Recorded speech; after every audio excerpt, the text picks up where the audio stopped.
America అధ్యక్ష అభ్యర్థిత్వ రేసులో ముందంజలో ఉన్న democratic Hillary Clinton, Republican Donald Trump Arizona రాష్ట్రంలో జరిగిన ప్రాథమిక ఎన్నికల్లో విజేతలుగా నిలిచారు.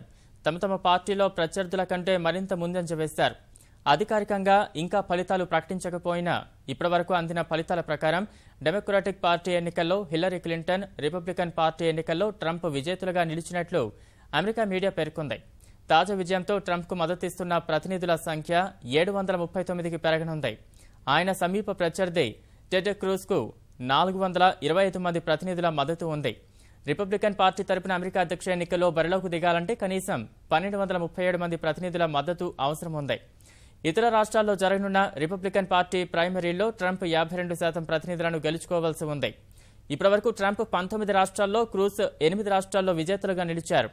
డెమోక్రాటిక్ పార్టీలో హిల్లరీ క్లింటన్కు ఇప్పటివరకు 1670 మంది ప్రతినిధుల మద్దతు ఉంది.